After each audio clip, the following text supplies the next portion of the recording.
Bismillahirrahmanirrahim. Assalamualaikum warahmatullahi wabarakatuh. Oke, selamat sore rekan-rekan semua. Gimana kabarnya? Sehat? Bisa, mantap. Oke teman-teman, seperti yang sudah kita sampaikan ya di undangan di MSTIM dan ada di INGA juga bahwa pada hari ini kita ada event yaitu Talk, gitu ya. Dan di tengah-tengah kita sudah ada Dr. Antonio Alwin, spesialis gizi klinik. Itu ya dok ya? Alhamdulillah nggak salah. Dari Rumah Sakit Siloam Lipo Cikarang. Nah, sebelum kita melangkah lebih jauh lagi, alangkah baiknya kita mulai dengan doa dulu agar acara kita ini bisa berjalan dengan lancar dan semua yang akan disampaikan oleh dokter bisa kita terima dan bermanfaat untuk kita semua. Oke, berdoa menurut agama dan kepercayaan masing-masing, dipersilakan.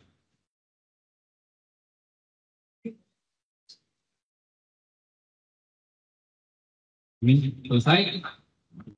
Oke, tanpa berpanjang lebar lagi, ini ada satu lagi yang perlu saya sampaikan bahwa nanti akan ada sesi tanya jawab.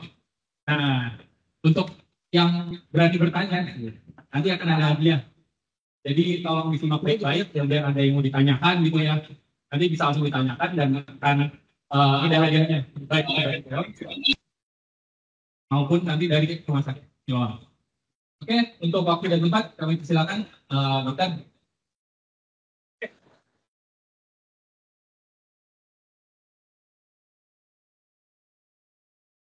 Oke, ya, sudah masuk ya.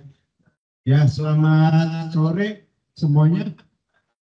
Mungkin ada yang dari online juga ya. Selamat sore juga. Hybrid ya ini ya. Saya perkenalkan, saya Dr. Antonio Alwin, spesialis gizi klinis dari Rumah Sakit Siloam Lipo Cikarang. Saya biasa dipanggil Dr. Alwin. Ya, jadi yang dipanggil nama belakangnya ya Dr. Alwin. Berpraktek di Lipo Cikarang dan di Siloam. Oke, ya ini CV saya. Saya berkuliah di S1-nya kuliah di Surabaya, lalu dilanjutkan spesialisasi di Semarang, bekerja di Siloam Lipo Cikarang dan Siloam Asri di Jakarta. Nah, topik hari ini diminta membahas intermittent fasting. Nah, mungkin teman-teman udah banyak yang menjalani atau bahkan bertanya-tanya gimana intermittent fasting dan apakah bagus sih untuk sehari-hari dijalani, itu bagaimana sih gitu ya. Jadi kita bahas dulu, fasting itu adalah puasa ya, puasa atau fasting. Nah, apa sih puasa itu? Coba kita lihat ya. Nah, jadi puasa atau fasting itu adalah upaya mengurangi asupan energi. Jadi kalau misalnya kita mengurangi apa yang kita makan, itu disebut puasa. Tapi puasa itu ada macam-macam. Nah, salah satunya adalah intermittent fasting. Itu adalah sebuah pola makan. Nah, ini saya buat nih, pola makan. Menuntut untuk berpuasa dalam jangka waktu. Jadi ada jangka waktunya. Nah, di idealnya biasanya di atas 12 jam puasanya. Itu baru dikatakan intermittent fasting. Nah, ini kalau kita bicara jenis-jenis puasa ada macam-macam. Ada alternate day fasting, itu gantian. Jadi misalnya nih contohnya nih, Senin puasa cuma makan sekali, lalu Selasa boleh makan biasa, besok atau Rebonya makan sekali, terus boleh makan bebas lagi, seperti itu terus sampai akhir minggu. Ini alternate day ya, ini jenis-jenis puasa. Lalu ada yang diet 5:2 ya namanya. Ini berpuasa di Senin sama Rabu. Nah, ini mirip dengan puasa Senin Kamis mungkin ya, Senin dan Kamis kita berpuasa, di hari lain tidak. Lalu ada yang namanya time restricted eating. Jadi dipengaruhi oleh waktu. Nah, ini salah satunya seperti intermittent fasting atau bahkan seperti puasa Ramadan ya. Puasa Ramadan juga seperti ini kan, dibatasi waktu. Nah, kita lihat asal usul dari puasa. Nah, puasa itu mungkin ini kelihatan kecil sekali ya. Ini di sebelah kiri ada agama dan ada keterikatan waktu. Jadi misalnya contoh paling sering ini ya agama Islam, puasanya berapa lama? 28 sampai 30 hari pada saat Ramadan atau pada Senin dan Kamis itu sunnah ya. Lalu ada cara-caranya, ada yang nggak boleh makan, ada yang nggak boleh cuma minum cairan aja, ada yang cuma boleh minum, ada yang nggak boleh makan dan minum, seperti itu. Ada aturannya semua. Nah, apa yang bikin kesamaan dari itu semua? Ini timing of fast. Jadi ada waktunya. Kalau ngomong gitu, kira materi nggak bisa. Suaranya ada yang bocor ya. Oke, jadi saya lanjut ya. Jadi ini ada waktunya untuk makan ya.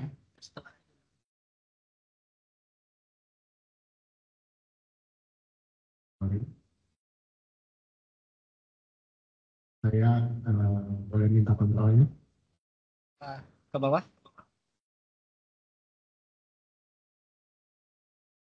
Oke. Nah, ini keadaan tidak puasa. Kalau tidak puasa, kita makan bebas ya. Ini kan ada jam makan, kita bangun boleh makan nih, bebas nih. Tidurnya yang warna biru ini jam tidur. Kita makan pagi, makan siang, makan malam gitu ya, seperti ini. Tapi ketika kita menjalani intermittent fasting, nah ini idealnya biasanya orang saya buka puasa jam 11 gitu misalnya, baru mulai makan jam 11 siang, lalu makan terakhir jam 7 malam misalnya. Nah, jadi makannya cuma 2 kali. Nah, ini disebut intermittent fasting. Puasanya lebih dari 12 jam ini. Nah, kita makannya karena cuma 3 kali, dari 3 kali menjadi 2 kali, maka konsumsi hanya makanan yang berkualitas.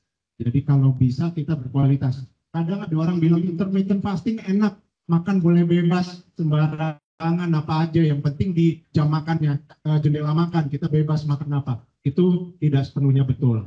Jadi tetap kita butuh nutrisi, butuh gizi. Jadi jangan malah kita berantakan. Tidak akan efektif. Rugi kita percuma puasa tapi makannya berantakan ya. Nah, jadi apa itu makanan berkualitas? Nah, panduan gizi, jadi di internasional yang dikatakan makanan berkualitas itu ada contohnya diet Mediterranean. Bisa di searching, bisa cari di Google, sekarang banyak sekali diet Mediterranean. Tapi kalau di diet Mediterranean, karena ini biasanya di negara-negara Eropa Selatan gitu ya, banyak konsumsi, maksudnya mereka produksi wine. Jadi ada konsumsi wine. Sedangkan di kita tidak bisa kita untuk aplikasikan ini di tempat kita ya. Nah, jadi tiap negara bikin. Ini bahkan di China mereka ada buat Chinese food pagoda di mana beda nih. Ada umbi-umbian, ya sayur buah-buahannya sudah disesuaikan gitu ya. Tapi kontennya mirip. Nah, di Indonesia ada nggak? Nah, kita tahunya menu 4 sehat 5 sempurna. Nah, itu sudah ditinggalkan sekarang ya. Jadi Kemenkes kita sudah punya produk yang baru, lebih baru, yaitu pedoman gizi seimbang. Bisa di searching, nanti bisa lihat di YouTube, di Google, bahwa ada pedoman gizi seimbang. Apa aja isinya pedoman gizi seimbang? Ya ini. Di paling luar ini gambar tumpeng ya, menandakan Indonesia banget ya. Kalau tadi kan pagoda di China ya, piramid di Mediterania. Di Indonesia tumpeng nih. Di sini ada mencuci tangan, berarti menjaga kebersihan. Lalu ini yang gambar hitam-hitam ini aktivitas fisik, ada main sepak bola, nyapu, bersepeda, senam, berjalan ya, dan memantau berat badan. Memantau berat badan nggak perlu setiap hari, tapi yang penting kita tahu kalau misal berat badan naik terus tiap bulan ditimbang naik, ada yang salah berarti. Atau misalnya tiap bulan turun, oh berarti ada yang salah juga. Mungkin ada penyakit, jadi harus hati-hati. Nah, yang paling dasar di bawah ini adalah makanan pokok.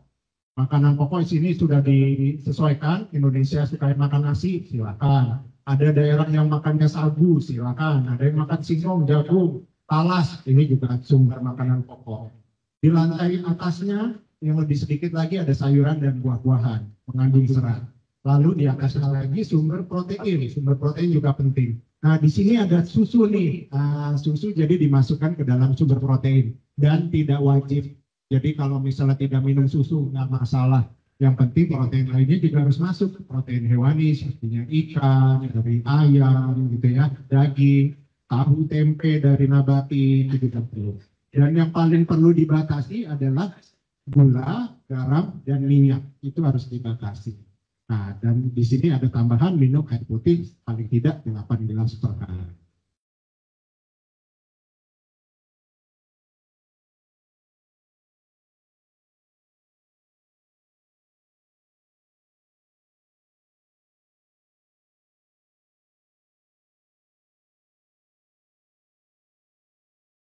Yang ini bisa kita lihat ada lauk pauk, buah-buahan, jadi sepertiganya adalah makanan pokok, sepertiganya adalah sayuran, lalu sepertiganya dibagi dua ada lauk pauk dan buah-buahan. Bagaimana kalau misalnya kita menderita obesitas? Tadi mungkin kayaknya sudah mulai ada yang timbang ya tadi ya, timbang berat badan, lihat komposisi tubuh, dan lalu dikatakan obesitas. Berarti harus diperhatikan ini nih, komposisinya diubah.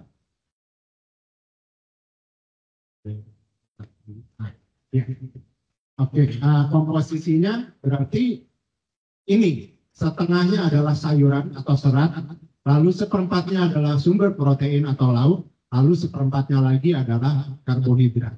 Dan ini kami para dokter spesialis gizi klinis menyetujui. Nah, kita bahas soal mitos-mitos.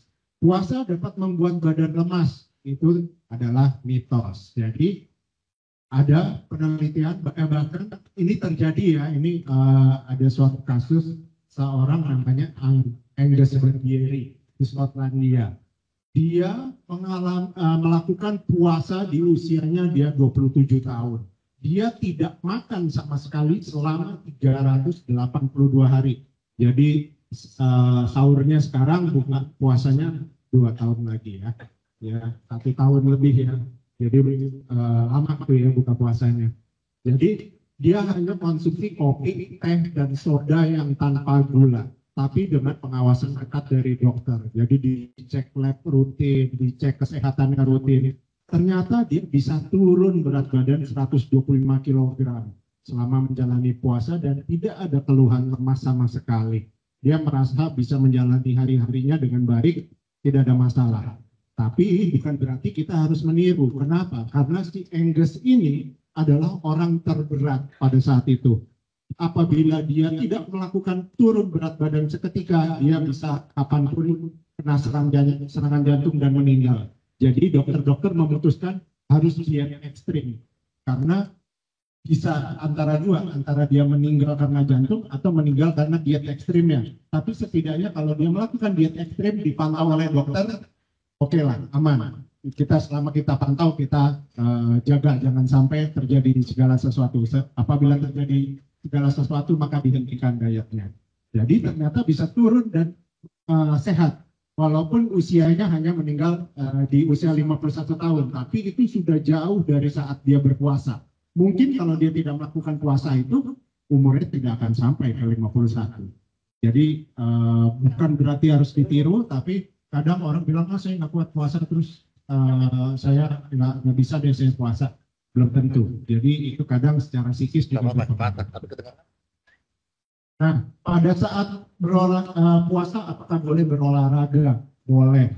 Jadi tidak ada masalah. Di sini ada literatur mengatakan ya, 2 macam literatur. Di sini dikatakan tidak ada perubahan komposisi tubuh yang bermakna. Jadi bukan berarti masa ototnya mengecil karena puasa. Orang sudah susah-susah bangun otot, misalnya latihan, nge-gym dan lain-lain. Lalu nanti puasa lemes, jadi tidak bisa bergerak, jadi tidak bisa beraktivitas, tidak bisa berolahraga lagi. Tidak. Memang olahraga yang ekstrim atau misalnya kompetitif tidak disarankan pada saat berpuasa, tapi olahraga ringan boleh. Oke, berikutnya ada yang dikatakan bahwa tidak ada perubahan kekuatan otot dan kapasitas anaerobik. Jadi kekuatan otot tidak akan berkurang dengan kita berpuasa. Jadi sebenarnya masih bisa, apalagi bekerja sehari-hari itu masih sangat bisa untuk dilakukan. Nah, apa sih pengaruhnya melakukan intermittent fasting pada pasien yang obesitas? Jadi bisa mengurangi rasa lapar karena kita terlatih sama seperti pada saat puasa Ramadan kita jadi lebih terlatih untuk nahan nafsu makan. Jadi istilah ngidamnya yang berlebihan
intermittent fasting mungkin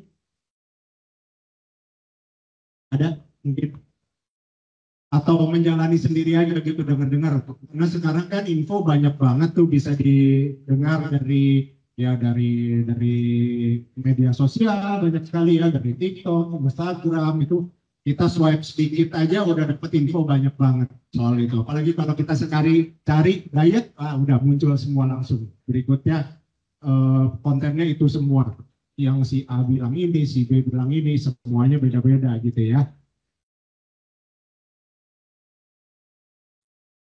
Ya, kita lanjutkan ya.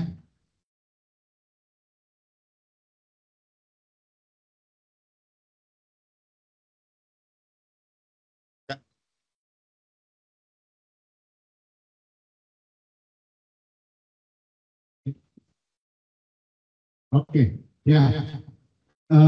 Ini meningkatkan sensitivitas insulin juga. Jadi untuk orang-orang yang diabetes atau pre-diabetes, jadi masih belum didiagnosis diabetes, tapi kadar gula darahnya udah mulai naik-naik itu, kita hati-hati. Jadi dengan orang yang intermittent fasting bisa memperbaiki itu. Dan penggunaan sumber energi bisa berubah juga. Jadi peningkatan pembakaran lemak itu lebih efisien. Jadi bisa lebih membakar lemak. Jadi kesimpulannya intermittent fasting merupakan suatu metode variasi pola makan. Jadi kan tadi ada pola makan, ini sebagai variasinya. Boleh dilakukan sebagai variasi untuk memperoleh tubuh yang lebih sehat. Dan jangan dilakukan puasa kalau keadaan sedang sakit atau masa pemulihan dari sakit. Lalu makanan juga harus yang berkualitas. Dari mana kita tahunya? Dari pedoman gizi seimbang tadi bisa kita searching ya. Lalu tetap aktif, di mana kita harus tetap olahraga. Walaupun kita keseharian sudah sibuk bekerja, jangan lupa tetap ada olahraga. Idealnya di atas 150 menit per minggu dengan dosis terbagi. Jadi misal 5 kali seminggu berarti minimal 30 menit setiap harinya. Lalu yang terakhir istirahat cukup 6-8 jam sehari. Kalau misalnya ada yang shift malam ya, kerjanya shift malam, berarti paginya harus istirahat. Jangan paginya malah olahraga lagi, lanjut baru tidur siang. Nah itu nanti salah seperti itu ya.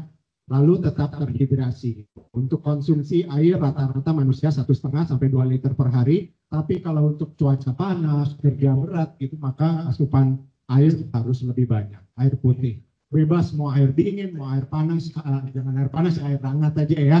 Nah, itu silakan, bebas. Oke, sekian dari saya. Mungkin kalau ada pertanyaan mau didiskusikan, silakan.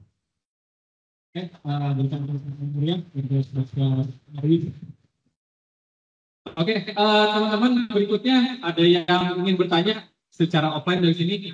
Ada? Atau dulu ya depannya?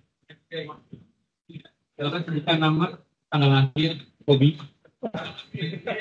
Ini pertanyaan pertama dapat hadiah ya?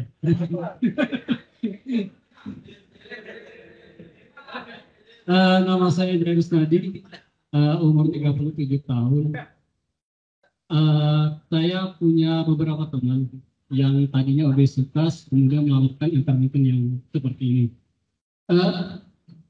Berat badannya turun, berat badannya turun, tapi yang dia hadapin sekarang justru malah kesehatan ususnya. Gitu. Jadi kayak dia kena emas segala macam seperti itu. Dan mungkin apa yang salah dilakukan sama dia? Mungkin itu sih. Terima kasih. Oke, ya. Terima kasih. Saya jawab dulu. Mungkin kalau untuk kena mah itu ya, itu karena tidak konsisten untuk menjalaninya. Jadi kenapa kalau misalnya puasa itu selalu ada aturannya. Nah, sedangkan kalau orang udah mikirnya intermittent fasting bebas gitu ya. Sedangkan perhatikan ya, contohnya paling gampang adalah puasa Ramadan. Selalu ada peraturannya. Saat berbuka, berbukalah, batalin, harus batalkan puasa. Berarti jam maghrib itu harus makan. Nah, saat sahur, sahurlah. Jadi pada saat sahur harus makan juga. Jadi ada jamnya, mereka harus seperti itu. Orang harus makan di jam itu. Jadi mereka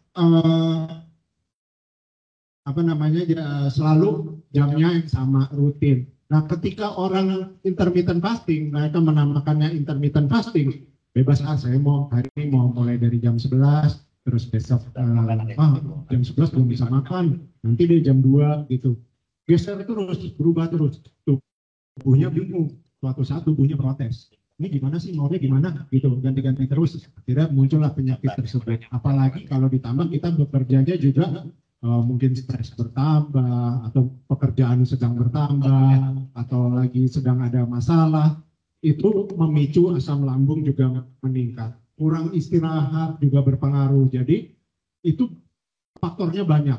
Jadi paling enggak kita kunci satu faktor adalah harus konsisten itu, sesuai jadwal, disiplin itu juga penting. Ya, kalau pada saat sakit tadi saya kan ditulis juga sarankan jangan berpuasa apabila sedang tidak sehat atau sedang tidak nyaman, jadi sebaiknya jangan berpuasa gitu. Nah, kalau misalnya untuk terkait kesehatan usus tadi kan itu lambung ya, beda ya. Kesehatan usus memang lebih baik intermittent fasting dijadikan variasi. Variasi itu oke. Jadi jangan terus-menerus kita intermittent fasting sepanjang tahun. Jadi variasi oke. Misalnya sebulan mau intermittent fasting, nanti sebulan ya. Gitu. Atau misalnya per minggu boleh, silakan seperti itu. Jadi harus kita ada waktunya, rentang waktunya, ada time restricted-nya seperti itu. Sudah cukup jelas Pak Ya. Jaya? Oke, terima kasih dokter. Untuk pertanyaan berikutnya nanti dulu ya, ada yang online dulu. Oke. Dari yang bertanya secara online, mohon diaktifkan kameranya.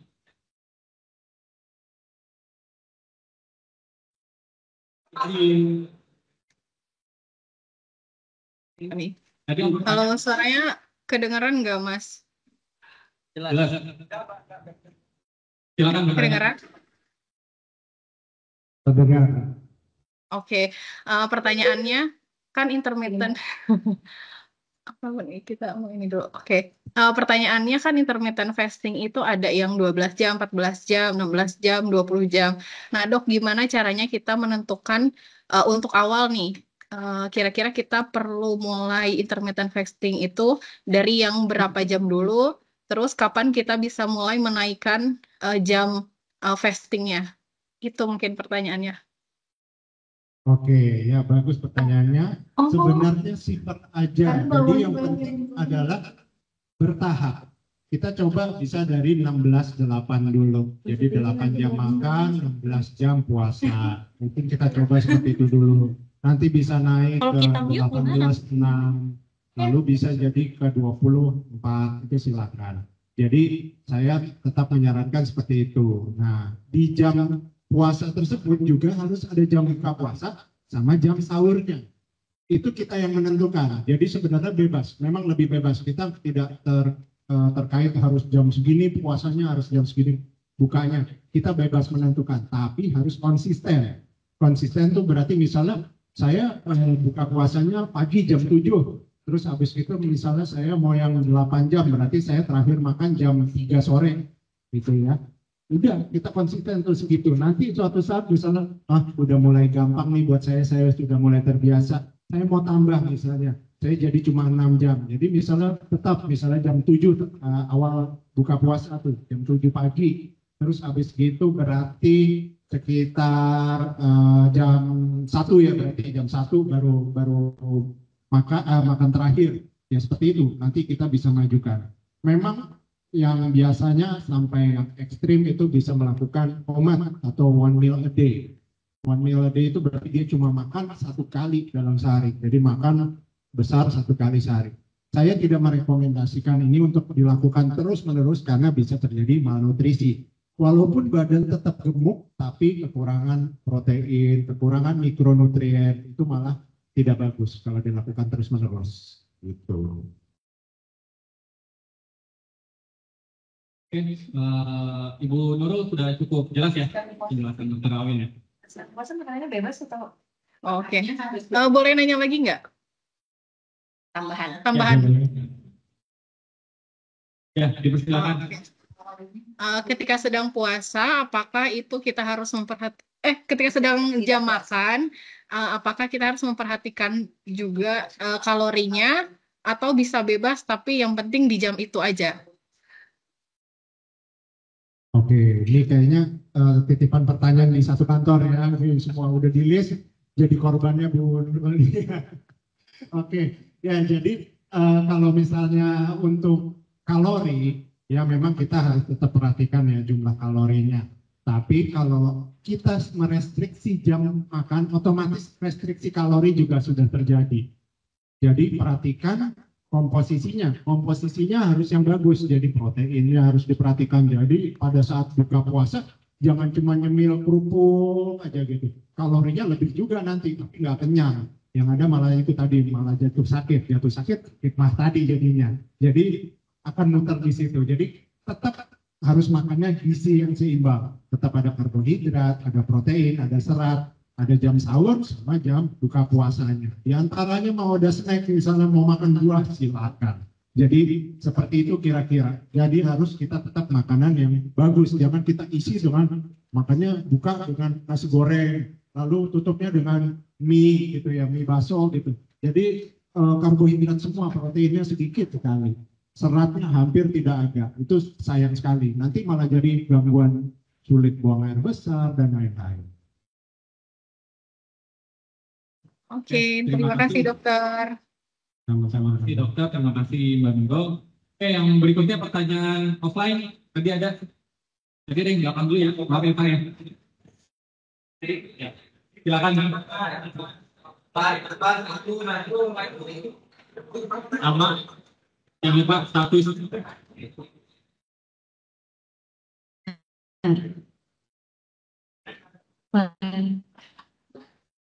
Sore dok, perkenalkan saya Aldi.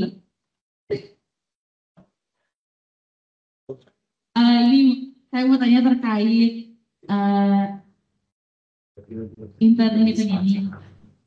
Jadi bagaimana kalau misalkan saya mau coba intermittent, tapi saya punya riwayat asam lambung yang misalkan kalau nggak makan tuh jadi kambuh gitu dok.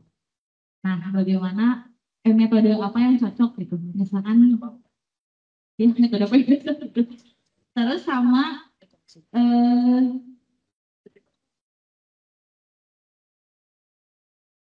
kalau ini nggak jadi itu dulu aja. Ntar kalau ingat aku tanya lagi. Terima kasih dok. Kalau yang ini belum sempat ngumpulin pertanyaannya. Oh iya, oke. Udah ingat sekarang. Kita misalnya saya udah ngelakuin intermittent, tapi ternyata berat badannya tuh nggak turun gitu. Nah itu tuh apa sih penyebabnya? Apa karena mungkin metodenya kurang tepat atau mungkin nutrisinya yang kurang bagus gitu? Makasih dok. Oke ya. Jadi kalau untuk intermittent fasting itu memang kalau misalnya puasa Ramadan bisa nggak? Bisa, ya harusnya bisa dong intermittent fasting, sama aja, bukan pengaruh dari mahnya, harusnya bisa. Ya, jadi puasa Ramadan kan juga lebih dari 12 jam, Nah, berarti bisa harusnya coba seperti itu dulu. Tapi bedanya dari intermittent fasting kan boleh minum air putih boleh. Jadi nggak ada masalah. Dicoba latihan itu nanti bisa nambah jamnya itu boleh. Nggak nambah pun sebenarnya juga oke, nggak masalah. Itu nggak harus kita sampai target saya harus 20 jam puasa. Nggak harus seperti itu.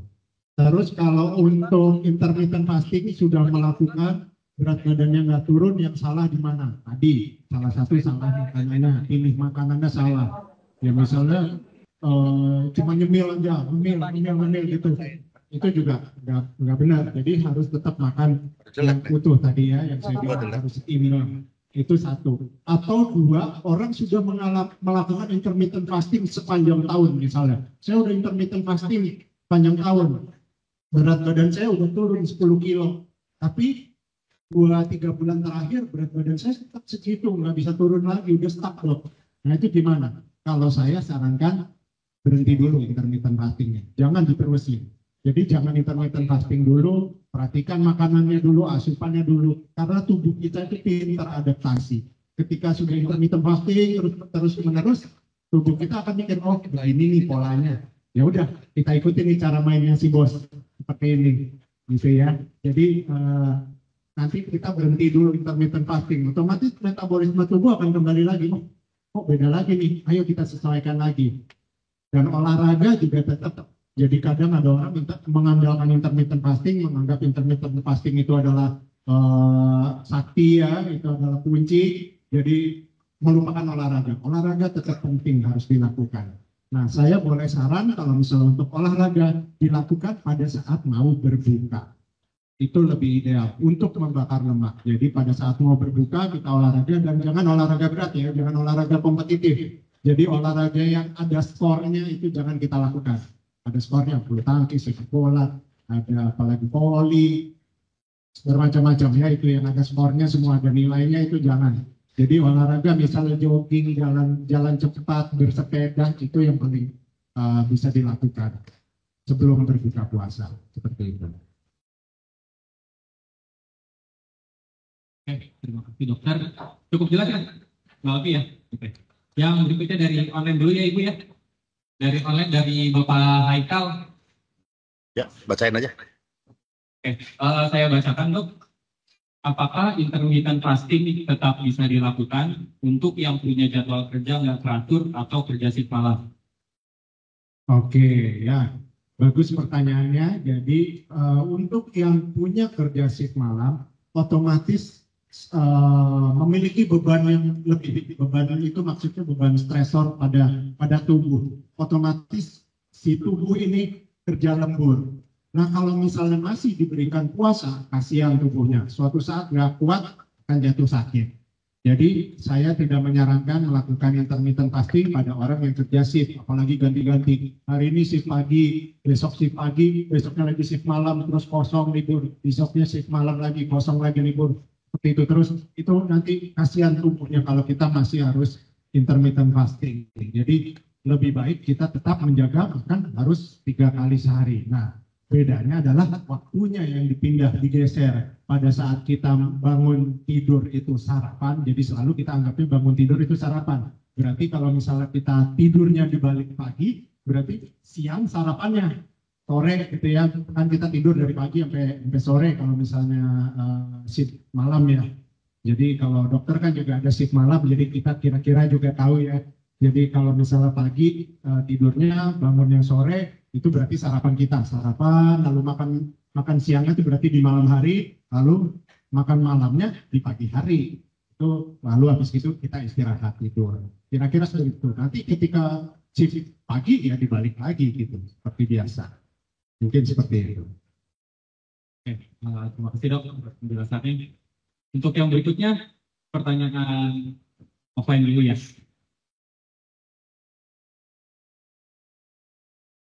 Oke, selamat sore dokter. Saya Yusno. Kebetulan saya seorang busui, ibu menyusui. Saya mau tanya, apakah diperbolehkan seorang ibu menyusui itu intermittent fasting? Kalau memang diperbolehkan, apakah ada pengaruh kepada produksi ASINya? Lalu kalau misalnya tidak diperbolehkan, bagaimana cara kami untuk menjaga badan kami agar tetap baik gitu? Terima kasih. Oke, ya. Pertanyaan yang bagus. Jadi kalau untuk busui atau ibu hamil, saya tidak menyarankan untuk melakukan intermittent fasting. Karena intermittent fasting dilakukan bukan atas dasar misalnya keagamaan, tapi di atas dasar keinginan untuk menurunkan berat badan. Saya tidak menyarankan, karena ya kita tahu kalau saat hamil kita malah harus naik berat badan supaya janin kita juga tumbuhnya bagus. Nah, pada saat menyusui, problemnya adalah ASI itu membutuhkan energi, membutuhkan protein, membutuhkan asupan kita supaya ditransfer ke si bayi. Jadi saya tidak menyarankan untuk melakukan intermittent fasting. Buat apa? Jadi kalau misalnya mau menurunkan berat badan, nanti turun sendiri juga kok. Iya, karena kita membutuhkan energi lebih untuk menyusui. Makanya biasanya mungkin saya nggak pernah merasakan, tapi pasien-pasien saya bilang kalau habis menyusui capek. Habis capek tidur bangun lapar ngemil. Terus habis itu udah waktunya nyusuin lagi. Gitu lagi, mau habis nyusuin lapar, ngemil. Habis ngemil tidur lagi gitu. Jadi seperti itu terus, tidurnya juga berantakan. Jadi jangan malah intermittent fasting, saya tidak menyarankan. Nah, yang diperbaiki adalah cemilannya. Jadi saya bilang karena orang biasanya nggak sempat makan, nggak sempat masak, harus ada sempat, harus ngikutin jadwal, tetap makan 3 kali sehari. Nah, jadi jangan malah kita nyemil terus tidur. Memang pasti lelah gitu, tapi kita harus tetap makan ngikutin jadwal, terus baru kita bisa istirahat. Seperti itu. Jadi sebenarnya berat badan tuh bisa kembali ke normal asalkan dilakukan seperti itu tadi, dan tetap ada exercise, ada olahraga, walaupun olahraganya ringan, hanya jalan, hanya bersepeda ringan gitu ya, bukan berarti kita harus habis melahirkan kita olahraganya nge-gym, itu nggak harus gitu. Kita ngangkat bayi aja udah kayak nge-gym gitu. Jadi itu dengan jalan itu tetap harus aktivitas, itu sudah cukup baik, dan produksi ASI itu yang terpenting. Jadi untuk anak kita itu lebih penting di produksi ASI, nutrisi dari ibu harus tercukupi, istirahat harus tercukupi, minum air juga harus cukupi, malah jangan dibatas-batasi. Seperti sama-sama. Oke, terima kasih dokter atas penjelasannya. Yang offline ada lagi yang mau bertanya? Mbak lagi?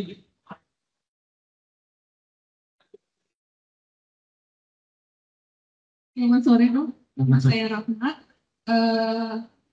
Akhir-akhir ini kan suka ada isu yang happening mengenai intermittent fasting 4 jam selama 14 hari untuk buka puasanya tanpa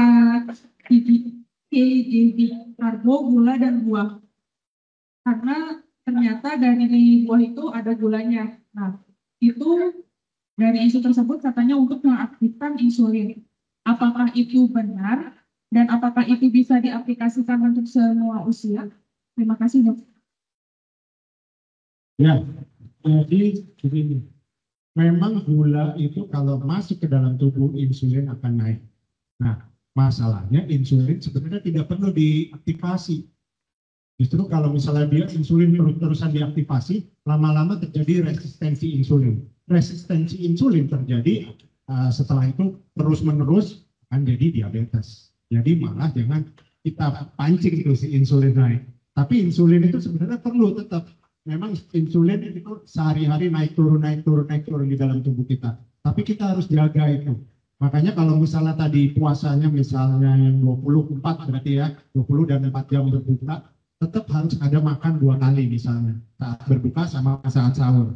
Mungkin nggak sempat untuk snack karena cuma 4 jam ya. Misalnya berbuka makan setengah jam, terus nanti pas sahurnya berarti makan setengah jam ya, berarti cuma ada sisa 2,5 jam gitu ya diantaranya, nggak sempat snack. Ya itu nggak apa-apa sebenarnya. Makan tetap harus seimbang, bukan berarti kita menghindari buah. Buah dalam bentuk jus sebaiknya kita hindari. Tapi kalau buah dimakan kita tetap perlu, karena kita butuh seratnya juga. Orang butuh 25-30 gram serat per harinya. Itu bisa dicapai dengan kita konsumsi sayur dan buah-buahan setiap kali makan. Nah, kalau makannya cuma 2 kali sehari tanpa ada snack, otomatis kita harus penuhi di 2 jam makan itu harus sangat berkualitas makanannya supaya nggak habis porsinya untuk makanan-makanan yang tidak dibutuhkan seperti keripik-keripik seperti itu. Nah, jadi kita harus tetap makan yang berkualitas. Nah, kalau soal tadi buah sayuran sebenarnya nggak masalah. Kita tetap butuh energi kok. Jadi jangan malah orang puasa ekstrim terus nggak makan nasinya atau nasinya diganti beras pora.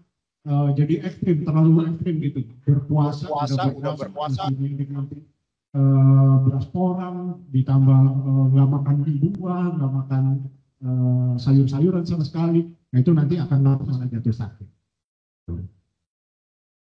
Oke, cukup jelas, Bu Rahmat. Mungkin ada lagi yang mau bertanya? Selamat sore semuanya dan juga dokter. Perkenalkan, nama saya Gibran Seno Aji, bagian R&D. Saya mau tanya, mungkin ini mewakili beberapa orang karena kita tuh selalu disuruh untuk hidup sehat dan ayo hidup sehat. Tapi sebenarnya esensi dari hidup sehat itu apa dan kenapa kita tuh harus hidup sehat?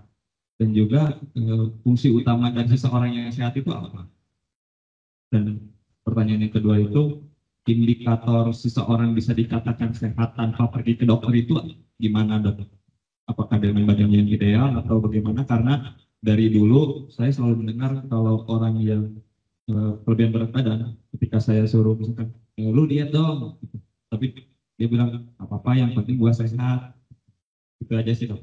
Terima kasih. Assalamualaikum warahmatullahi wabarakatuh. Waalaikumsalam. Bagus pertanyaannya ya dari Pak Gibran ya. Oke. Jadi kalau untuk sehat, kenapa sih tujuannya? Kenapa kita harus sehat?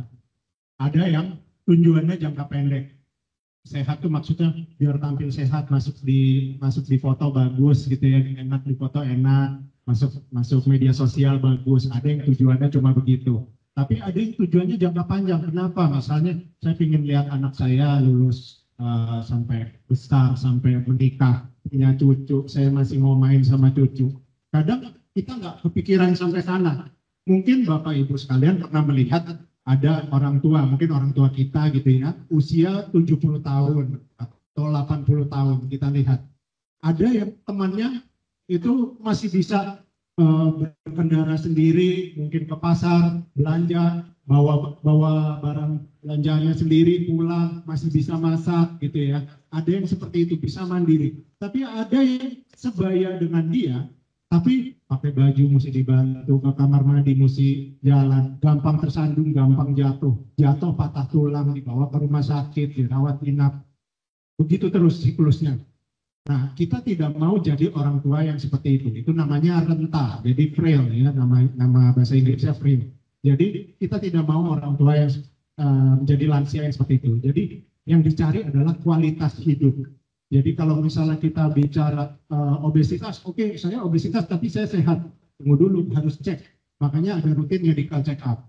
Harus medical check up rutin. Kalau kita tidak terasa sakit, tidak apa, saya sehat-sehat aja. Belum tentu. Medical check up ketahuan nanti ternyata diabetes. Diabetes nggak pernah ada sekalipun diabetes datang ngomong-ngomong, bicara-bicara nggak pernah.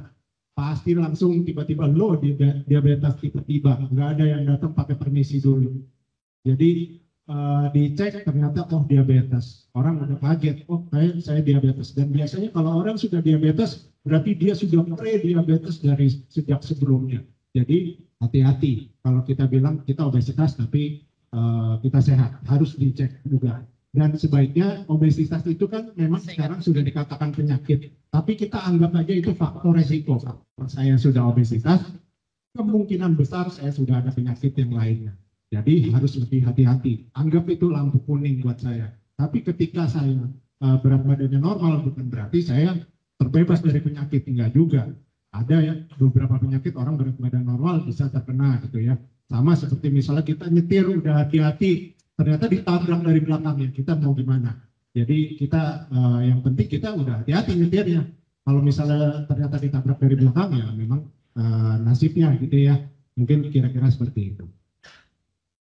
Oke, cukup jelas. Terima kasih, dokter. Berikutnya pertanyaan dari online, dok. Dari Bapak Riki, untuk berat yang sudah ideal, apakah harus mengikuti intermittent fasting, dok? Ya, Jadi kalau untuk intermittent fasting itu tidak ada suatu keharusan, itu hanya variasi dari pola makan. Jadi kalau misalnya sudah berat badan ideal, tidak harus jalan intermittent fasting. Jadi simpelnya adalah kita intermittent fasting itu untuk variasi apabila kita dengan pola keseharian sulit menurunkan berat badan, itu kita variasi dengan intermittent fasting, silakan. Tapi kalau udah berat badan ideal, tidak perlu karena kita tetap butuh nutrisi harian. Mungkin seperti itu. Oke, satu lagi pertanyaan ada dari offline. Ada yang nanya? Oh, ya. Lagi. Sebut nama status ya. Terima kasih. Perkenalkan, nama saya Bahar Bahtian. Saya bertanya dok, ketika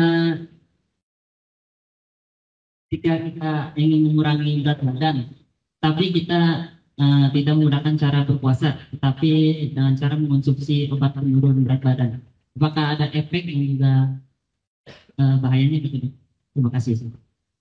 Oke, ya pertanyaan bagus. Jadi gini, obat penurun berat badan itu sebenarnya sampai saat ini tidak ada. Jadi belum ada. Untuk minum obat kita langsing, minum obat kita kurus, nggak ada. Yang bikin diare banyak. Ya, jadi kita minum sesuatu, suplemen sesuatu, diare, berat badan turun, ada yang seperti itu. Ketika kita nggak diare, minum air lagi, berat badan kembali. Itu ada yang seperti itu. Jadi jangan terlalu percaya dengan obat penurun badan. Nah, lalu kami para dokter spesialis gizi klinis juga meresepkan obat. Apakah itu obat penurun berat badan? Kalau kami bilangnya bukan. Itu adalah obat yang membantu untuk mengubah pola keseharian. Jadi misalnya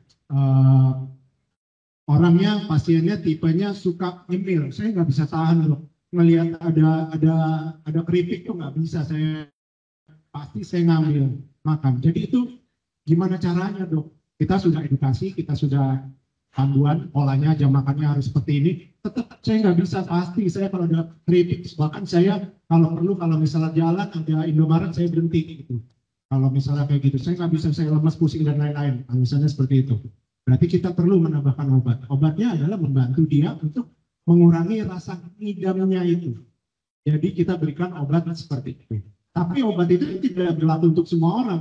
Misalnya ada orang makannya bisa dia nahan gitu. Saya udah nggak makan ini, saya udah nggak makan itu, ini. Tapi saya paling nggak bisa tuh ngelawan, nggak bisa tuh tanpa yang berminyak gitu. Saya gorengan tuh nggak bisa saya. Makan pasti selalu pakai gorengan, bakwan gitu ya. Saya harus pakai itu.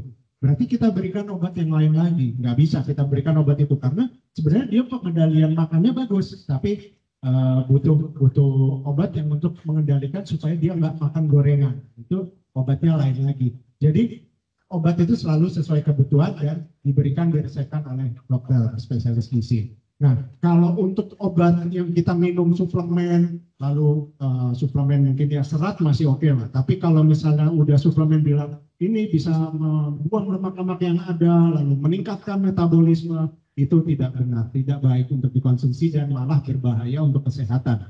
Jadi hati-hati. Selalu obat itu punya pedang mata dua. Jadi ada sisi baiknya, ada sisi jahatnya. Nah, obat apapun, obat panas, obat demam, obat batuk itu semua punya dua mata. Tapi di mana kalau dokter memberikan itu, kita sudah menimbang untung ruginya. Untungkah untuk pasien atau malah rugi untuk pasien kita berikan. Gitu. Oke, Mas Bohar, mana tadi? Udah jelas? Aman ya? Aman, oke. Oke, dokter ada satu pertanyaan lagi. Tapi ini dari panitia, boleh ya? Silakan. Ya, izin dokter.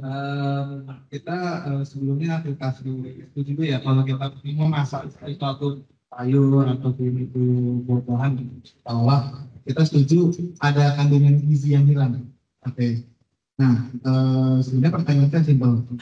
Lebih baik mana dok? Real food yang kita masak, yang kayak ayam, sayur dan sebagainya, kita konsumsi setiap hari, atau kita cukup makan karbohidrat dan protein, vitamin dan mineral, sisanya kita pakai suplemen dari yang seperti protein. Contoh, aku makan nasi sama ayam dikukus, Untuk yang lainnya sayur dan sebagainya vitamin A dan sebagainya atau pakai vitamin tambahan suplemen.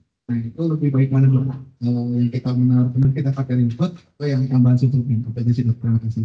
Oke, ya ini pertanyaan yang jawabannya gampang banget. Jadi paling bagus adalah real food, nggak ada yang lainnya.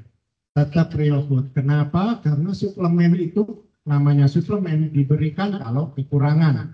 Jadi semua dalam artian apapun suplemen itu diberikan kalau kekurangan. Kalau orang sakit makannya nggak bisa banyak kita tambah suplemen. Tapi kalau misalnya orang sehat makannya bisa banyak, makanlah makanan real food. Kenapa? Karena suplemen itu belum tentu dia bagus dan bisa diserap semua. Dan itu memang masih banyak penelitian yang masih belum bisa menemukan bahwa misalnya contoh multivitamin A bilang dia mengandung zat A, B, C, D, E. Berapa ratus gram, berapa ratus gram, berapa ratus miligram, dan itu dikatakan cukup untuk memenuhi harian. Ternyata setelah orang asup vitamin tersebut selama beberapa bulan, dicek kok kadar yang C-nya nggak naik ya, kadar yang D-nya nggak naik gitu. Ternyata mereka rebutan masuk diserap di ususnya. Sedangkan kalau misalnya ada satu buah, misalnya buah atau sayur, itu mengandung vitamin yang sama seperti itu. Kadang kan ada orang bilang, minum vitamin ini setara dengan makan buah apa satu buah. Itu pasti tidak. Karena ternyata kalau kita konsumsi buah itu bisa diserap semua. Nah itu ajaibnya adalah real food. Jadi real food itu masih belum bisa ditandingi. Bahkan untuk atlet sekalipun orang udah mikir, wah atlet itu pasti konsumsi vitamin apa untuk berlebihan. Ternyata atlet tersebut hanya makan real food. Cuma mereka dilatih untuk makan real foodnya itu yang bagus, ikutin jadwal, jumlahnya dihitung dan lain-lain. Jadi mereka performanya tetap bagus. Jadi kalau kita bicara soal suplemen diberikan kalau kekurangan. Kalau nggak kekurangan nggak perlu kita minum suplemen. Dan satu lagi, kesehatan itu bukan cuma kesehatan tubuh, kesehatan dompet juga ngaruh ya. Suplemen itu mahal. Jadi lebih baik jangan konsumsi suplemen, lebih baik makannya yang kita perbaiki. Ini penerbangan karena yang terakhir tadi ya, kesehatan dompet ya. Oke, terima kasih dokter atas penjelasannya. Di sini teman-teman semua baik yang online maupun offline ada yang sudah mencoba intermittent fasting loh. Atau yang sudah berapa lama lah menjalankan. Ada nggak di sini? Ada siapa? Mas Rahman? Mas Abdul? Mungkin bisa dikasihkan ini gimana yang testimonialnya? Mas Abdul ya?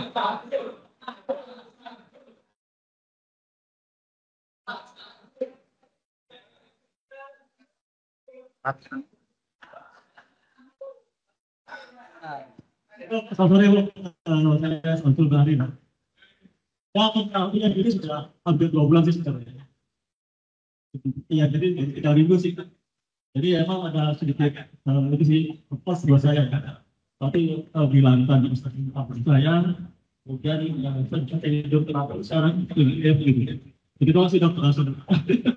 Oke, ya bagus. Jadi memang dengan IF kita harusnya jadi lebih teratur. Nah itu teratur itu otomatis kalau dengan teratur penyakit lambung juga justru hilang. Makanya kalau orang khawatir malah sakit mah dan lain-lain, penyebabnya mungkin bukan itu. Jadi jangan salahkan IF-nya. Contohnya yang tadi orang yang tadi yang si Pak Engges tadi ya, dia puasa lebih dari 1 tahun nggak sakit mah tuh, dia cuma konsumsi, bahkan dia minum kopi hitam tanpa gula, dia minum, tapi nggak sakit lambung. Jadi sebenarnya sakit lambung itu bukan disebabkan karena kita nggak ada makanan masuk, jadi kita harus masukin makanan terus, gitu. Nggak juga. Jadi tubuh itu bisa adaptasi, cuma memang butuh waktu. Makanya tadi saya bilang bertahap, kalau misalnya mau intermittent fasting, tadi yang berapa jam intermittent fastingnya, jam berapa?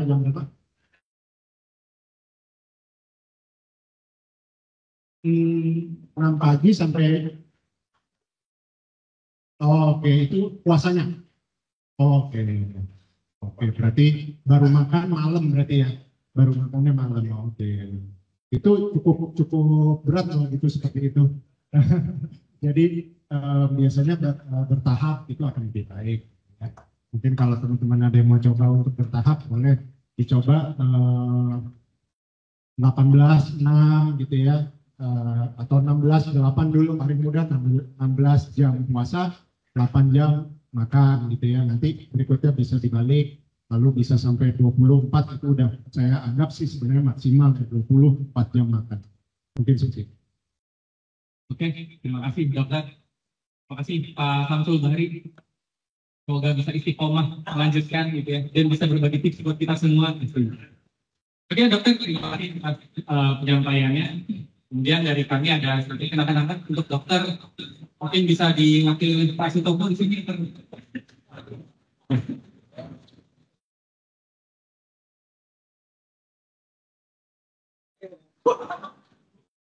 Di mana?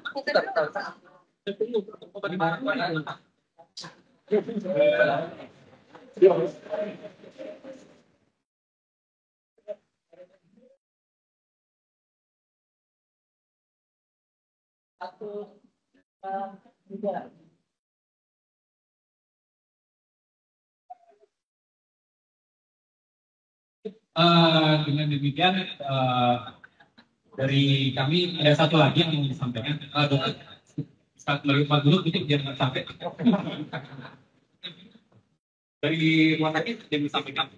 Baik, selamat sore semuanya. Masih semangat ya, selamat sore ya. Oke, terakhir saya mau menginfokan mengenai jadwal Dokter Alwin. Jadi Dokter Alwin saat ini berpraktek salah satunya di dalam Hospital Lipo Cikarang, nggak jauh dari sini. Jadi dokter berpraktek setiap hari Senin, Rabu, Jumat, dan Sabtu. Untuk hari Senin, Rabu, dan Jumat, beliau praktek dari jam 8 sampai jam 2 siang. Dan hari Sabtu yaitu dari jam 10 sampai jam 12 siang. Jadi buat Bapak Ibu yang ingin bertanya lebih lanjut mengenai cara diet yang baik ataupun konsultasi lainnya, atau yang tinggal ke dokter aja deh, boleh dok ya, itu bisa langsung ke dalam Hospital Lipo Cikarang untuk melakukan konsultasi lebih lanjut. Bila ada pertanyaan untuk cara booking mana, nanti bisa melalui HRD ataupun lewat ini juga langsung di Selama Hospital Lipo Cikarang. Terima kasih banyak. Terima kasih. Ya, sebagai penutup untuk kenang-kenangan kita semua, terakhir sesi foto dong. Mohon izin dong dengan rekan dokter bisa di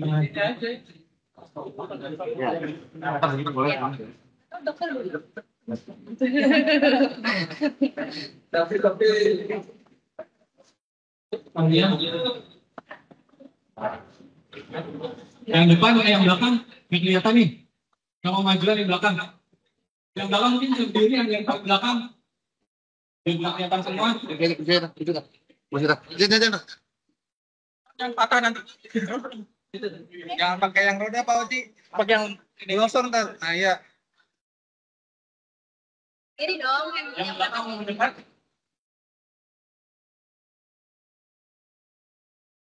Yang belakang udah ready ya? Ini aja masih. Yang kelihatan berdiri aja. Lihat sini. 1, 2, 3. Hormat dulu. Oke, lihat sini. 1, 2, 3. Ayo guys, fokus ya. Ini apa? Video. Yang lain, kita silakan menyalakan videonya. Ya. Yang saya belakang juga.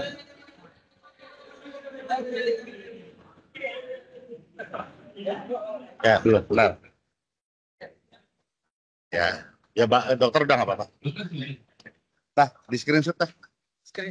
Ya, buat yang online tah.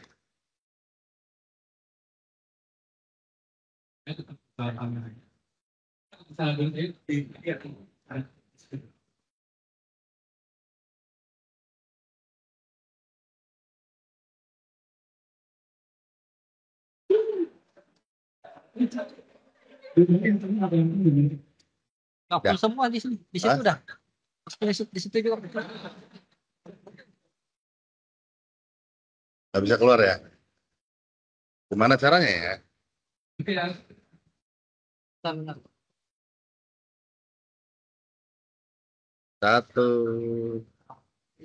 Bentar. Tahan dulu. Tahan dulu. Tahan nafas. Tahan nafas. Sama Cik. Tapping dulu bentar. Dikit lagi. Belum. Oh, sabar. Sabar. Iya nih, sedang. Yang pakai background mungkin bisa di kalau sendiri nggak apa-apa ya. Tapi kalau yang rame-rame pakai background Ini pakai Snipping Tools namanya. Iya, ntar. Snipping Tools. Nih. Ya udah. Oh, bisa.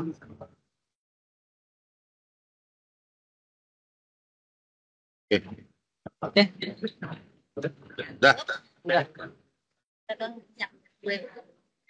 Oke. Itu ya 3 ya. 1, 2, 3. Ya. Itu. 1, 2, 3. Oke. Oke. Sudah Semua. Oke. Untuk agenda kita hari ini kita sudah selesai. Terakhir dari di sini. Dan kebetulan dokter juga ada praktek juga dokter ya. Dokternya sangat sibuk sekali. Terima kasih dokter. Kemudian dari kami mohon maaf jika ada kesalahan dan kekurangan. Untuk dokter jika memang ada keperluan lain dipersilakan untuk meninggalkan tempat. Terima kasih. Dan untuk rekan-rekan tadi yang sudah bertanya, seperti yang tadi saya janjikan, kita ada hadiah yang akan kita bagikan, baik yang online maupun yang offline. Untuk yang offline tadi, siapa yang udah bertanya? Dipersilakan maju ke depan. Untuk yang offline, untuk yang online nanti akan dibagikan menyusul ya. Terima kasih.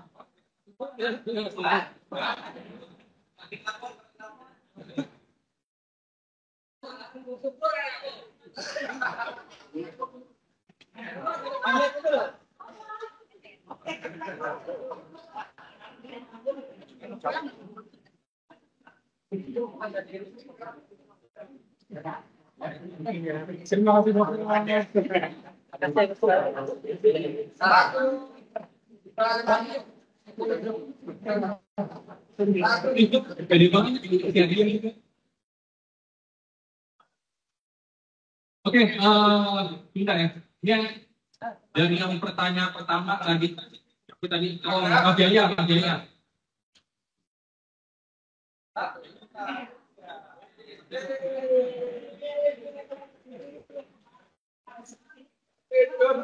Pak Jaya dari baju biru. Kemudian berikutnya Mbak Api, lalu ada Musnul.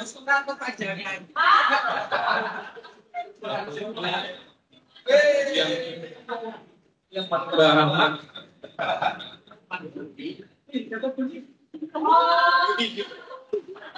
Dia ada Mas.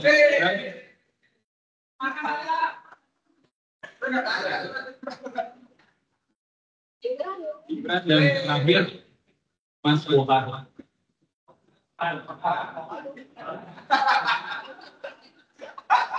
Oke, foto dulu. Pas ya 3-3 ya. Keren. Ya. 1, 2, 3.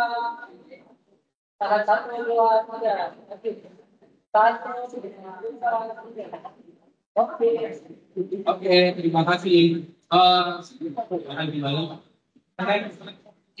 Ya. Oke, sebenarnya acaranya sudah selesai ya teman-teman.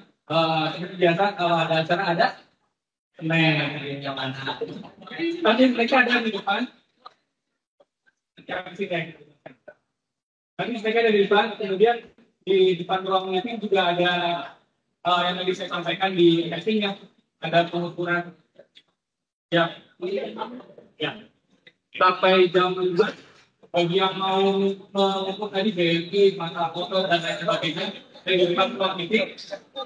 Apa itu? Ya apa nih? Tanya sampai jam 5 ya. Jadi terakhir dari saya, terima kasih. Ada kita yang